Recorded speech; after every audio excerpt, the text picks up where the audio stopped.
Hello, my friends. This is Brian, the Speaker for the Dead. Today, I wanted to talk to you about the new film, Wicked for No Reason. Wicked for Good. Just a full disclosure right off the bat here, and this may have a bunch of you tuning out immediately. I haven't seen it. Okay? Now, a lot of people are going to go, "You haven't seen it, how can you criticize? How can you talk about something you haven't seen?" Okay, and I've discussed this in other videos. I don't have to step in a pile of dog shit to realize I don't want to step in a pile of dog shit, okay? The same way, I don't need to see certain films to know that they're no good, okay? Now, I've watched the Drinkers review on this. I've watched a couple of other reviews on this. So I do watch the reviews. And so I know for a fact that the aesthetics is very good.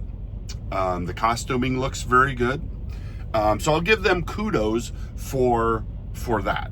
For the fact that, this seems to be like a beautifully visually pleasing film. Okay?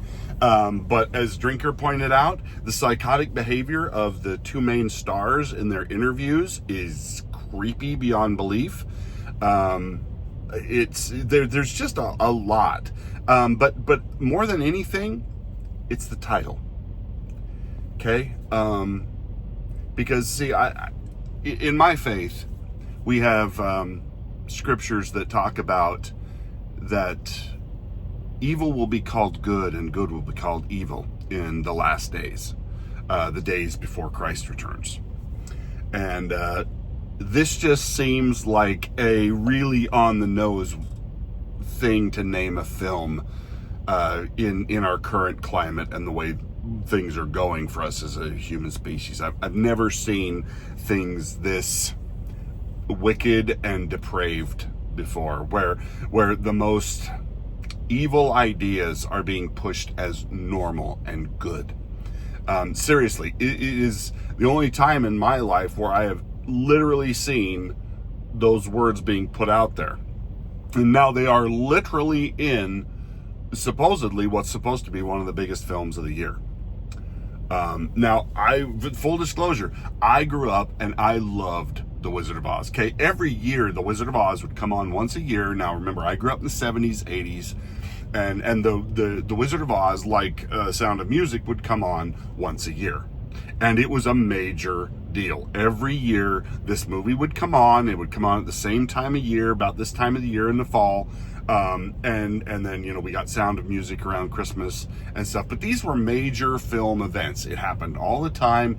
It was a regular deal, and like everybody kind of waited. I waited to see The Wizard of Oz every year. I loved The Wizard of Oz, and I still do.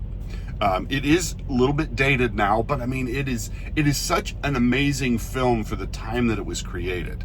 And the actors and the characters and Judy Garland's portrayal and her beautiful singing voice. It was just a fantastic film. A musical film that was that popular, that it was on every single year, that the networks that's just one of the things they put on. You didn't get that from anything else like South Pacific Music Man or a lot of the other like Rodgers and Hammerstein type musicals that were happening when I was growing up. I loved those as well. I know it makes me practically half gay, but I do actually like musicals, especially if the music is really well done, which Rodgers and Hammerstein always did a fantastic job with their musicals. They're a little campy and cheesy now, but I still love the music. But it's such a funny thing to see it being so brazenly put out there. Wicked for good. And I realize it's supposed to be a clever play on words. I get it. Okay, and don't get on here and mouth off about if you didn't see the film, how can you know it's not good? Because, like I said, if that's your criticism of my video, just go away. Just leave right now. I'm not interested. Okay, because I'm talking about more of a moral thing than actually the specific nature of this film. But as I said, the two main actors, they're not acting normal. they're acting like they're possessed. The one woman, the Cynthia, whatever her face is, the black woman, she looks like she could be Satan's stepsister. She doesn't look human. She looks malnourished and psychotic with long fingernails, and she looks like something that's spawned out of hell to corrupt Ariana Grande. Which I'm not a huge. I like Ariana Grande's music, but yeah, I'm not a fan of her politics or her looks right now, because she looks like something really unpleasant has happened to her. It's just kind of a sad thing to watch this kind of stuff happen in pop culture, where and this just so you understand where I'm coming from. I love the Disney film Sleeping Beauty. It is my all-time favorite Disney film. I love a lot of the others and stuff, the older ones, not the new stuff. But I loved Sleeping Beauty. It is so beautiful, and it is so different from the other Disney films in its art style, in its Renaissance kind of art style. The guy that did it was a very unique artist, and I loved that film, and I love it to this day. One of my favorite Disney villain is Maleficent. Okay, nobody could pull off that. When I think of wicked characters, I think of Maleficent, the mistress of all evil. The person who played her voice in that was so good. She played the voice of the step mom in Cinderella, but she really came into her own in Maleficent's voice, and it just brought a cold, calculating evil to that you just. I mean, it was just really well done. And the part where she transforms into the dragon, one of the most iconic scenes in fantasy art, to me. It's just a fantastic sequence. And her voice added on top of it just gives you chills. Her where she shows up in the throne room and talks to the king, listen well, all of you, just bone chilling.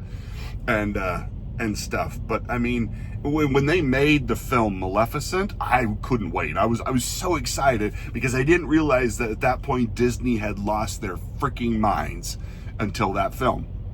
And I hated Maleficent so bad. I to this day, I am livid when I even think about that film. If you want to piss me off, just say the words Maleficent, and don't put it in the context of Sleeping Beauty. Because what they did in that film was so disgusting and deceitful and evil. To try and they made the good fairies retarded, and they made Maleficent this wicked, benevolent, evil person who was betrayed by a horrible man. I mean, it has all of the tropes of wokeness before wokeness really hit its stride. I mean, it is literally just the worst thing. And I see this as just another iteration of that. Trying to, and from all the reviews and everything I know about the story, they're trying to make Glinda seem like the evil bitch, and that whatever the Wicked Witch's name was, I don't know what her name was, because she'll always just be the Wicked Witch of the West.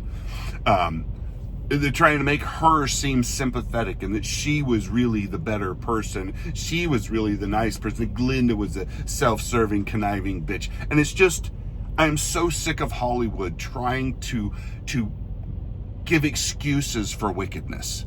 Like, it's fine if you're wicked, if your daddy was mean to you and your mommy didn't say she loved you.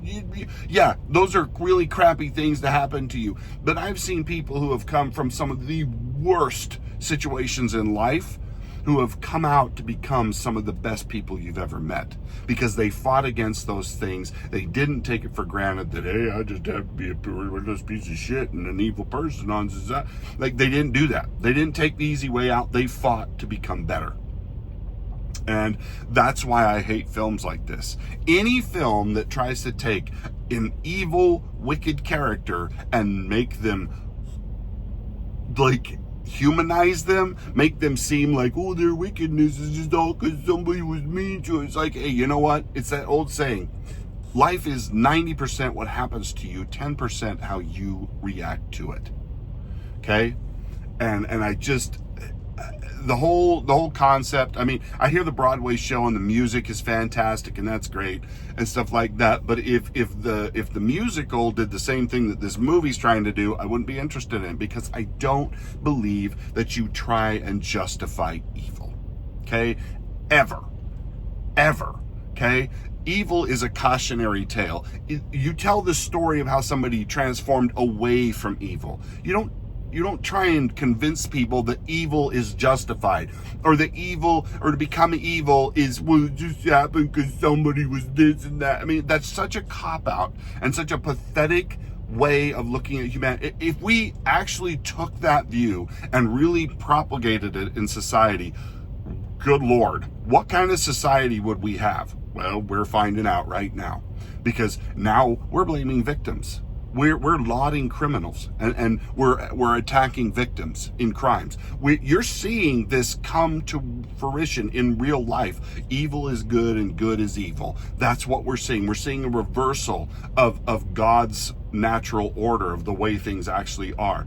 And it's not going to end well for us. The scriptures are very clear about how that is. And even if you're not looking at it from a religious standpoint, even just I want to live in a world where things can be, I don't know, not psychotic, maybe we don't want to go down that road. You know, even if you don't take God and everything else out of it, maybe it's not a good idea to normalize the concept of evil for just because I want to, or just because this happened or that happened. And that's why I have no interest in this film, and I don't care if it's the most visually, aesthetically pleasing film that was ever created in all time and space. I don't care, because it undermines the very lessons that were taught in the original Wizard of Oz. This is not something that Frank Baum would have been happy about. Okay, this is not what he was trying to tell in his story. I heard on one of the interviews where it's like, oh, Frank Baum was all about transgender and gay people, because that's why he was, I mean, that's why he wrote this stuff. I mean, such a pile of shit, pardon my French, such a pile of crap. That is not what he was talking. The story was written so long ago. This was not about, the Wizard of Oz was not a gay place. Okay, it wasn't a transgender nightclub. Okay, it was a place where people just got along and things were good. And I mean, it was kind of a weird place and stuff, where they, you know, get up at 10 and go to work till noon. And I mean, that song and stuff is, but it was more of about just an unusual place that where people just tried to live and they got along and stuff like that. But I mean, it wasn't about homosexuality. Like, that wasn't even a thing. Anyway, so I don't want to go on too much about this, but I just want to talk to you. I just want to talk to you guys about this and see what your opinions are on this. I will not be going to see this. I have no interest in watching good things be transformed into evil, and evil things being transformed into good, and pretending like that's just a good message. So anyway, let me know what you think. Did you go see this? What did you get from it? Would you think the same thing as what Drinker reviewed it as? I'm actually excited about maybe getting to go see a film that promises to be moderately decent. I'm actually really excited about Project Hail Mary. I can't wait to review that film. That's something I actually want to go to see. And not something that has an evil, flawed premise from the very second it was created, like this one seems to have done. Anyway, let me know what you guys think in the comments. Thanks for watching, and we will talk to you guys next time. Bye now.